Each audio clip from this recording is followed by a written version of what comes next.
ಬೆಂಗಳೂರು ಕೇಂದ್ರ ಜಿಲ್ಲಾ ಬಿಜೆಪಿ ಅಧ್ಯಕ್ಷರು ಹಾಗೂ ಗಾಂಧಿನಗರ ಯುವ ಶಕ್ತಿ ಶ್ರೀಯುತ ಎ.ಆರ್. ಸಪ್ತಗಿರಿಗೌಡ ರವರ ಹುಟ್ಟುಹಬ್ಬದ ಆಚರಣೆ ಸಮಾರಂಭ ಶ್ರೀ ಸಾಯಿ ಬಾಬಾ ನಗರ ವೆಲ್ಫೇರ್ ಅಸೋಸಿಯೇಷನ್ ಸಭಾಂಗಣದಲ್ಲಿ ಆಯೋಜಿಸಿದ್ದರು.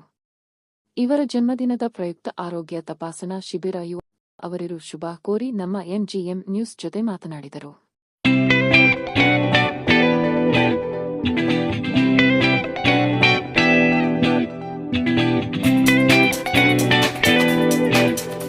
ಇವತ್ತು ಗಾಂಧಿನಗರ ನಮ್ಮ ಯುವ ನಾಯಕರಾದ ಸಪ್ತಗಿರಿಗೌಡರು ನಾವೆಲ್ಲ ದಳ ಮುಖಂಡರು JDS ಇಂದ ನಾವು ಬಂದು ಇವರಿಗೆ ನಾವು ಶುಭ ಕೊಡ್ತಿದ್ದ ದಿನ ಇವತ್ತು ಇಷ್ಟೊಂದು ಜನ ಬಂದಿರೋದು ನಮಗೆ ಭಾರಿ ಆಶ್ಚರ್ಯ ಉಂಟು ಮಾಡ್ತಾ ಇದೆ. ಯಾಕಂದರೆ ಸಪ್ತಗಿರಿಗೌಡರು ಭಾರಿ ಅಂತರದಲ್ಲಿ ಅಂತ ಗೆದ್ದಿರೋದು ಸೋತ್ರಂತ ಅವರೆಲ್ಲ ತಿಳ್ಕೊಂಡ್ರೆ ನಮಗೆ ಅವರೇ ಗೆದ್ದಿರೋದು. ಯಾಕೆ ಮುಂಬರುವ ಚುನಾವಣೆಯಲ್ಲಿ ಸಪ್ತಗಿರಿಗೌಡರು ಖಂಡಿತವಾಗಿ ಅವರು ಅದಕ್ಕಿಂತ 3 ಪಟ್ಟಷ್ಟು ಗೆಲ್ತಾರೆ ಅಂತ ಒಂದು ನಮಗೆ ಒಂದು ವಿಶ್ವಾಸ ಇದೆ. ಯಾಕಂದರೆ ಕಳೆದ ಬಾರಿ ಚುನಾವಣೆ ಎಲ್ಲ ಗಾಂಧಿನಗರ ಜನರಿಗೆ ಎಲ್ಲರಿಗೆಲ್ಲ ಅವ್ರು ಸೋತವ್ರೆ.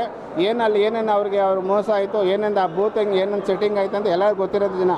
ಈ ಬಾರಿ ಯುವಕರು ಗಾಂಧಿನಗರದಲ್ಲಿ ಅತಿ ಹೆಚ್ಚಾಗಿ ಅಂದರೆ ಒಂದು ಯುವ ನಾಯಕರ ಜೊತೆ ಒಂದು ಯುವಕರು ಪಾರ್ಟಿ ಸೇರಿದೆ ಅಂತ ನಮಗೇನೆಂದರೆ ಒಂದು 80,000 ಓಟ್, ಒಂದು 75,000 ಓಟಲ್ಲಿ ಸಪ್ತಗಿರಿಗೌಡರು ಖಂಡಿತವಾಗಿ 2028-2020ರಲ್ಲಿ ಅವರೇ ಗೆಲ್ಲುವಂಥ ನಾಯಕರಂತ ನಮಗೊಂದು ವಿಶ್ವಾಸ. ಈ ಬಾರಿ ಗಾಂಧಿನಗರ ಎಲ್ಲ ಕ್ಷೇತ್ರದ ಅಧ್ಯಕ್ಷರು, ಎಲ್ಲ ವಿಂಗ್ ಅಧ್ಯಕ್ಷರು ಎಲ್ಲ ನಾವು ಸದಾ JDS ಆಗಲಿ BJPಯಲ್ಲಿ ಎರಡು NDA ಪಾರ್ಟಿ ಹೊಂದಾಣಿಕೆ ಮಾಡ್ಕೊಂಡು ಖಂಡಿತ ನಾವು ಅವ್ರ ಜೊತೆ ಬೆಂಬಲ ನಾವು ಗೆಲ್ಲುವಂಥ ಕಾರ್ಯಕ್ರಮ ಮಾಡ್ತೀವಿ. 100% ಗೆಲ್ತಾರೆ.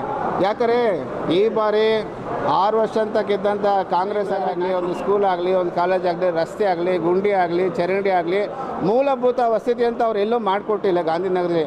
ಏನಕ್ಕೆ 6 ಬಾರಿ ಗೆಲ್ತಾ ಇದ್ದಾರೆ ಅಂದರೆ ಜನರಿಗೆ ಒಳ್ಳೆ ನಾಯಕರು ಸಿಕ್ಕಿಲ್ಲ. ಅಂದರೆ ಎದುರಾಳಿ ಸಿಕ್ಕರೆ ಸಪ್ತಗಿರಿಗೌಡರು ಯಾವಾಗಲೂ ಗೆದ್ದುಬಿಡ್ತಾಯಿದ್ರು.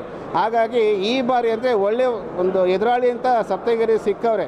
ಅವರು ಯಾವುದೇ ಥರ ಕಮಿಟೆಡ್ ಆಗದೆ ಪಕ್ಷಕ್ಕೆ ನಿಷ್ಠಾವಂತ ಕಾರ್ಯಕರ್ತ BJP ಇಲ್ಲಿವರೆಗೂ ಅವರು ಭಾರತ ಜನತಾ ಪಾರ್ಟಿಯಲ್ಲಿ ಒಳ್ಳೆ ನಾಯಕರು, ಒಳ್ಳೆ ಯುವ ಸಂಘಟನೆ ನಾಯಕರಂತ ನಮ್ಮಲ್ಲಿ ಅಭಿಪ್ರಾಯ ಇದೆ.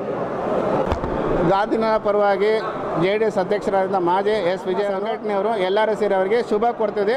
ಹುಟ್ಟುಹಬ್ಬದ ಆರ್ಥಿಕ ಶುಭಾಶಯಗಳು. ಸಪ್ತಗಿರಿಗೌಡರಿಗೆ 100 ವರ್ಷ ಆರೋಗ್ಯ ಐಶ್ವರ್ಯ ಕೊಟ್ಟು ಸದಾ ಕಾಪಾಡಲಿ ದೇವರು ಚಾಮುಂಡೇಶ್ವರಿ ಸದಾ ಅವ್ರಿಗೆ ಆಶೀರ್ವಾದ ಇರಲಿ. JDS ಅಧ್ಯಕ್ಷರು, ಮಾಜಿ ಅಧ್ಯಕ್ಷರು ವಿಜಯ್ ಅಂತ ಎಲ್ಲ ನಮ್ಮ ಮುಖಂಡರು, ಎಲ್ಲ ವಾರ್ಡ್ ಅಧ್ಯಕ್ಷರು, ಎಲ್ಲ ನಮ್ಮ ಸಂಘಟನೆಯವರು ನಾವು ಶುಭ ಕೊಡ್ತಾ ಇದ್ದೀವಿ.